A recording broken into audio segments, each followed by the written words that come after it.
Hey Tim, look at this. Needs work. Hey Tim, how about this? Still needs work. Darn it. How about this? Nice, high five.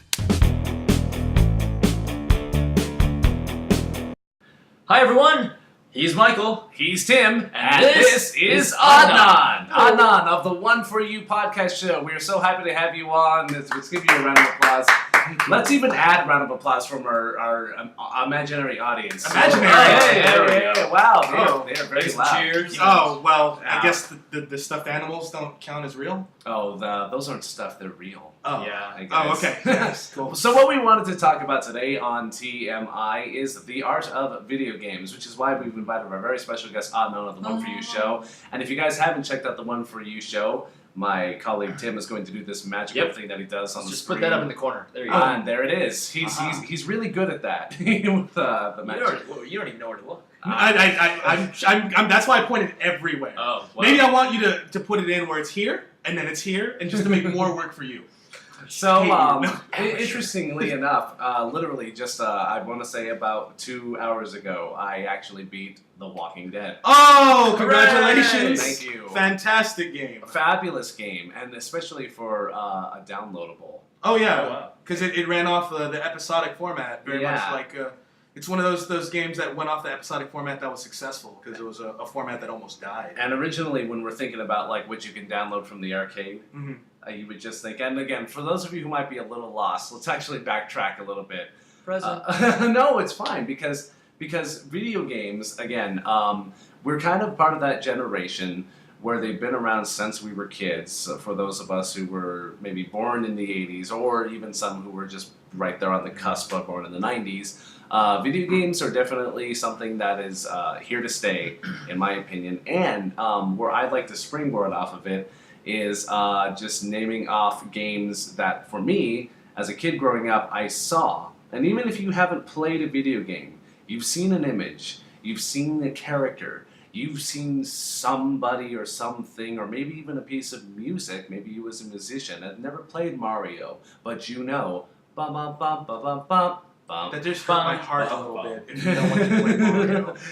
Well, it's It would be a different world. I know it really would be, because Mario helped bring out video games from that great video game crash that happened in the 80s. Yeah. Video true games story. video games were almost a flash in the pan. Mhm. And if we didn't have a character like Mario at the time that it came at, we really wouldn't be wearing shirts like this. Oh, yeah. Exactly. Like these Or wouldn't like That's still a good shirt. No, yeah, fine. it's Spider-Man. We have games that do this. We have Spider-Man Hulk games that are fantastic. I mean, we get some Marvel Ultimate Alliance. There you go. Marvel Ultimate Yeah, Alliance. it's another in the example. corner somewhere. Oh, there you go. I mean, you can't not get away from video games. Really can't. They are going to put their fingers in every little corner of the world that they can, or at least artistically. I mean, we'll make Marvel games, we'll make DC games. Oh, and I also started playing Lego Batman 2 DC Heroes today. But more on that later. Yeah. I want to start with Metroid, which is why I wore this shirt. One of the first games I ever played. And for me as a kid who was super into sci-fi, and I'm still into sci-fi. Did you start at Metroid 1? Metroid Okay. NES. All right. And when we really didn't have story, sometimes you got story with like Dragon Warrior, where you had like a lot of reading in the beginning, and then I'm sure a lot of kids were like, I don't care. Let me get to saving the princess. Of course, Sure. it was one of those ones, like, if you get started, didn't really, like, I'm done with this. But thou must. Back to Mario. So I, as a kid, playing this kind of spacey game, there was not a lot that was known about Samus or why she was on there, but through the grapevine, Or that even she was a she. or that she was a she, unless you did the Justin Bailey cheat and found out in the middle of the game, or you beat the game at a certain, I forget what the parameters were, but she would take off her helmet or the whole suit, and you'd be like, oh my god, that's a girl. But just being in space and then realizing that I was in these underground caverns really took me into this whole world. And even though it was 8-bit, I still go back to it every time I'm trying to design for aliens, because there was something about Kraid and Ridley, even though it looked like an alien. Or the Mother Brain. The fact that the Mother Brain wasn't a bad guy that could move, per se. It just had all of this weaponry around it, all of these barriers I had to get through, that by the time I got to it, it was just this thing that was attached to all these machines. It was creepy. Oh, and all the Metroids that were before it, thinking that, we also want to talk about revealing in story. Yes. You don't even see the Metroid until the end on that last level. So for me, Metroid was one of those big ones. Bouncing to Tim and then to our guest. Hooray! So what images did you see as a kid that you knew was a game that you were just like, hey, that thing, what is that? Oh gosh, yeah. And I didn't game a lot as a kid. Confession. Sorry. But why didn't you game a lot as a kid? Well, parental controls. But interesting. But I still knew the images, just like you said. They can't keep it You away. still know the Mario theme. Oh yeah, Exactly. I did get my hands on Sonic the Hedgehog when I was like 6 years old. Okay. My cousin was over. He had Sonic the Hedgehog on a handheld console.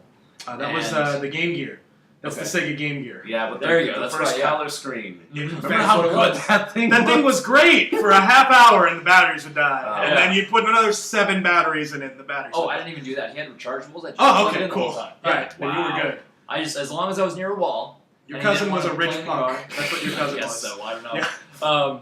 But anyway, getting off track. I did Sonic the Hedgehog when I was like 6 years old, and it was fantastic. It was crazy fun. It was colorful. It was otherworldly. Mm. And it was just this great vicarious basic experience of moving through these environments and collecting the rings and avoiding creatures and jumping on stuff and spinning all over the place.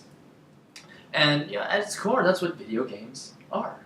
Yeah, for you, Adnan, what were some of the big ones for you as a kid that you were like, oh, like even if you who doesn't maybe draw or sketch a lot, what were some of the ones that still impacted you as a kid? As a kid growing up, I never actually had an NES. Oh, really? Yeah, my first system was the Super Nintendo. And so I had Super Mario World. And that game was absolutely fantastic, and it was also a game that I played a lot with my dad actually growing up. Right. So me and my dad actually played the 2-player on that, where like you beat a world and then he beat a world, and we spent so much time playing that game. Mario has like been my childhood in that aspect, just like going through the worlds, hitting all the Koopas, getting all these new power-ups, hitting the star, and just running and going on. Dad, like, yeah, you can't beat me. I got a star. And like one of the things that like really impacted me is that there was so much to find and discover, even at that time, that you could fit into a cartridge. Like, there was a ghost house in one of the Mario levels in Super Mario World, where if you flew up to the top, you would go and hit a door and you would reach a secret area where you could just stock up on lives, get Yoshi, and get whatever power-ups you want. And me and my dad, when we found out, we were so psyched. And like we just went there and we stocked up 99 lives and just get whatever power-ups and just like, oh, well, we lost. Let's go back and get a feather before we do that level. And then I remember the other game I remember vividly from the Super Nintendo playing a lot was actually Aladdin for the Super Nintendo. Me and my dad, I played that, and that was a fantastic one. I remember that one's not very long. That one was like you could beat in the sitting, but like you started off and you would go and you would find the genie, and then you would get through the volcano on the magic carpet, and at the end you would fight Jafar, and you turn into a giant snake that scared the crap out of me when I was a child. Even though it was just an 8-bit like snake character. If I went back now, I'm like, man, I can't believe that scared me. But Boy, it really did. I don't know, Mother Right, Brain yeah. still scares Oh, me. okay. And the Metroid still scares me, even though it's an 8-bit. I'm like, get away from me. Tim, so bouncing to you, Okay. from a guy who does environments, have you ever seen any environments or just even still shots and pictures and games that inspire you to do environmental work? Or I mean, how can you not? And you think about how much work has to go into an environment in a video game as opposed to a film, because it's not just something that, like an animation that got painted up and put as the background for a scene. This is an actual breathing, extensive environment that your character is going to be walking around in. So it not only has to be extensive, it has to be really over the top to keep your interest. how do you think this has changed over the years? Because we went from 8 to 16, but now let's just look at where we are today. Now we have art books. You can get the art of Assassin's Creed. You can get the art of Dead Rising. How do you think our artistic approach, because maybe in the beginning, was it just about, I need to make this look like the guy has a mustache, as opposed to making things look pretty? I mean, or was it all? Were they always trying to do what they're doing now? I don't know. What do you think? What do you think? Were we always trying to make things look good? Because I think maybe we just wanted to make a game, Right. And there had to be some sort of artistic direction to it. You're asking about environments specifically? Well, no, just the general games. Because do you know how we got the Mario sprite from Donkey Kong? I do, but go ahead and explain. Is that, like, in order to have the player realize that you're this character, to see and visualize the character, you had to establish, like, these are his clothes, and, like, let's establish his face here. The mustache was grown out of that so you could see the face against the background and the red cap. It was all mostly done out of gameplay consents, more so than out of artistic consent at that time. So the player could recognize, like, okay, and you won't lose that character trying to go up all the ladders and stuff. Like, you can always see the character against the black background at the time. And now, as we've evolved, they get more and more detailed. Like, even if you look, especially if you look at the beginning of a console cycle to the end of it, on the same platform. So if we look at Super Mario Brothers, which is the first game on the NES, to one of the last big Mario title on the NES, Super Mario Brothers 3, huge leap in how those games look. Because Super Mario Brothers 3 looks more like a Super Nintendo game. And now, if we look back in this console generation, if we go back to an early game that came out, like the first Dead Rising, even just to like a few years later to Dead Rising 2, or if we go from, a 5-year gap. Grand Theft Auto 4 came out in 2008, and we just got Grand Theft Auto 5. And that's a huge leap, even though they're on the same consoles. They're both on the PS3 and they're both on the 360. But they look almost night and day apart. Like, you can look at them and say, like, there's a lot more detail in the world of Grand Theft Auto 5, and a lot huger of a world, because that world is massive, and it looks even better and being in an even bigger space. Like, being a world that's like 5 times bigger than Grand Theft Auto 4, it also has more detail in it, despite even being that much larger. Same thing with the Assassin's Creed games, I've noticed. Yeah. I remember popping in Revelations and thinking, that's a person's face. When not long ago we were on the first one. What do you think's harder? Designing for, because sometimes on the arcades and everything, we actually still get, even for phones. We actually, some people still use old 816, the old bits to make things look a certain way. Obviously, Minecraft looks a certain way. Yeah. The way Minecraft looks is phenomenal. And it's funny, because even in the alpha builds, like, even the way that Minecraft looks now actually looks sharper than it did in the alpha builds, even though it's essentially an 8-bit block making game. Right. It actually does have a sharpness to it that it looks a little better. Yeah. And that's what helps that game, is that it looks great. And also the thing about games that age is that if you go for a game that has realism, that game will age worse in a quicker amount of time. True. As opposed to if you had a game that has a certain art style, that game has a better chance of graphically looking more timeless as you go through and through. It becomes endearing. Exactly. And that's why, because I remember recently going to a bowling alley, and I saw a Street Fighter 2 arcade cabinet. And I looked at the sprites, and I'm like, this still looks good. And there was just something about the way Street Fighter 2 looked that still looked like good, because that game is timeless. That game plays great still today, if you popped it in. And that's also another thing with this generation that we've had, like, even in the last couple, like, even in the last decade, there's been a huge resurgence in just 2D and 2D art in gaming. Right. So even though, like, we're looking for the most realistic and the most, hugest, like, biggest worlds, mega 3D realism, you have incredible looking 2D worlds that we could have never had back then. Oh yeah. If you look at something like Limbo, like Braid, Limbo. like Guacamelee, like, there's so many great examples of how fantastic 2D has come even in that time, when you would think 2D has got to be dead. No, 2D is it's had an HD crispness that it's never seen before. So having said that, boy, you can't put it any better. I know. You can't. From a design standpoint, what do you think is harder to design for then? The 8 bits, 2D the 2D 8 bits, and all of where it's simplified. Is it harder to design for that, or do you think it's harder to design for the stuff that has more? I'm gonna say I think it's harder to design for the 8-bit. I don't know. I mean, does it? Well, for 8-bit, yeah, maybe because it's a little more limited. I guess for me, I don't know. I'd say it's because we've gone so far in time now, it's a lot easier to do, like, 8-bit. If you're talking about 8-bit. If you're talking about newfound 2D, it may be a little different, like, especially since now a lot of these sprites are hand-drawn. Right. So if you look at the artwork, is actually, like, moving hand-drawn, and they move so crisply. Like, a great example of early 2D where they moved so great was the first Prince of Persia game by Jordan Mechner.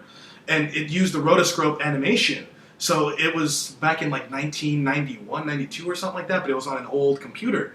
But it moved with a crispness that a game had never seen before because of the way the animations looked.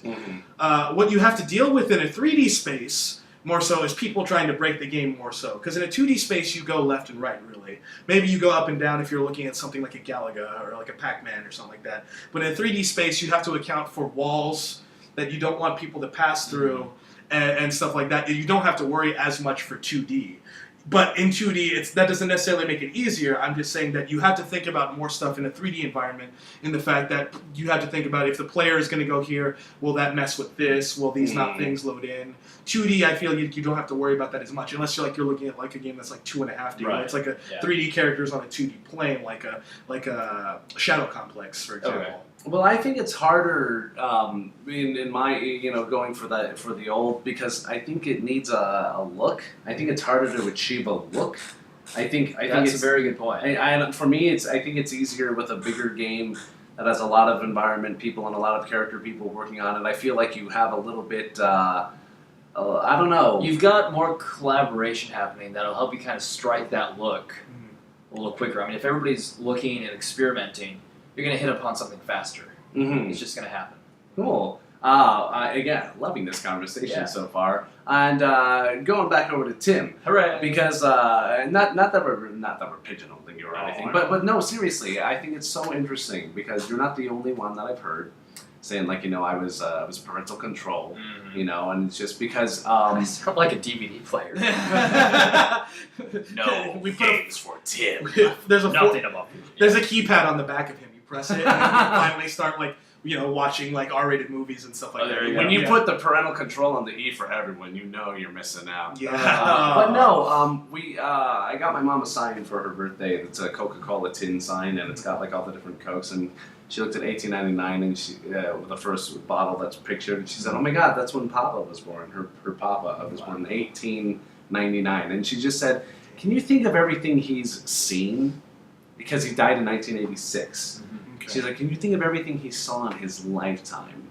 Carry on. Well, no, going from what? Going from barely having the light bulb to right after 1984 when Macs kind of became big and the revolution of the home computer and the PC. I mean, it's such a leap. Exactly. Or something like the fact that cars. He looked at cars for almost 100 years. Yeah. Change. He watched the first cars be made, really.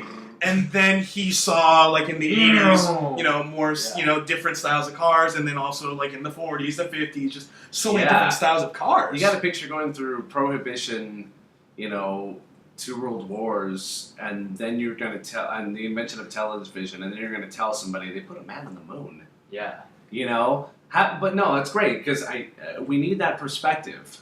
While our parents have, at least I don't think if any of us have parents that were alive in the 1800s. Another life. You have to think of video games coming and it being a thing. I mean, I don't know what your folks take on it is, but obviously they said that for one reason or another they didn't want you playing them. Yeah. And you're not the only person that I've run into that was you've it run around? into. Was it around the time where there was the big video game controversies over games like Mortal Kombat? Oh, I don't even know. Like that, It wasn't that I wasn't allowed to play them. I could go to friends' houses and do them. Okay, but you weren't allowed to have them in but your I didn't house. have them, exactly. Okay. So I think it's one of those things we're also going to see the changing of the times. My cousin Anthony and Melissa, they are going to have their first child. And we were having dinner the other evening, and he said, when my kid wants to play video games, I'm going to give them my NES, and I'm going to have them play. And now all of a sudden, I'm seeing a different generation of parents that are stepping in and saying, I'm going to love it when my kid plays games. But at the same time, I can only imagine them being the kid that, looking at all of their friends playing a PS5 and going like, you guys get to play them, my dad's so mean. But hopefully when they're a teenager they'll realize. Because I think there's something that we've experienced, and even if you haven't played them as avidly as most, there's something that you're still aware of in this generation of games that, I watch my nephew, who's 9 now, get frustrated so frustrated when he starts losing a game, and I'm like, I come from a world of Mario where I never beat that game, man. You gotta cool down. Like you'll be fine. You know, there's a discipline and I think an appreciation that should come with it. No, yeah, it's all about perspective because you won't know like why we've gotten to the places we are until you see where we've come from. Which is why I feel like that there's a lot of kids that like because you and me used to work for retail in video games, and you've seen it too. There's just no appreciation in this generation from gamers because mostly they just look at what you see visually and don't appreciate what you're getting as a whole. Right. So if it just doesn't look cool, they might be missing out on a great game. Or if they just play just the one style of game, then they're missing out on all these different kinds of experiences that are very different and diverse. Just like in movies, just like in music, just like in reading. There's so many different diverse things that have made this medium truly a medium that stands with movies, that stands with music, that stands with books, because it has everything about being diversity. It has its own audience that look at different things. The only real difference between video games compared to other arts is that everyone watches TV, everyone sees movies, everyone listens to music, everyone reads the occasional book. Not everyone plays video games yet. Sure. That's the only real difference that holds it back from being truly one of those mediums.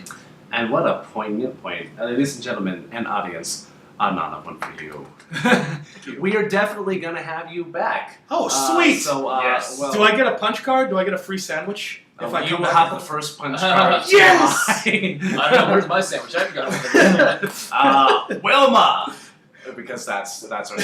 That's completely politically correct. I was going with Fred Flintstone, and Wilma was the first name. I'm like, how do I shout this with Stanley? Tom? Wilma! We just had a ton of people waiting outside. Interns. So thank you so much for joining us for this episode of TMI. And I wish I had a witty video game exit line. Can I just plug myself one more time? Go ahead, do that. Go for it. Subscribe to my channel, www.youtube.com/one, as in the word one, number 4, the giant letter U, show. And then also subscribe to these guys. Hey. If you got to this video through my channel, go ahead, subscribe to these guys. These guys are great. These guys have a lot of great tips for you as an artist. Oh, thanks. And they have a lot of great points. And these guys are an absolute pleasure to have me on. Thank you, sir. Awesome. They did. Wow. Cool. So yeah, subscribe to them if you came here through me, and if you're seeing my stuff for the first time through here, I'd love to subscribe if you Put could. that up there. Right there. I don't understand the subscribing thing. Oh. Well, it's like a magazine. We'll tell them after. We'll tell them after. Thanks for tuning in, everyone. We'll see ya. Bye. Hey there, guys. If you have any questions or want to suggest a topic to be answered on a future episode, go ahead and email us at tmi.art.productions@gmail.com. I just dropped my duck.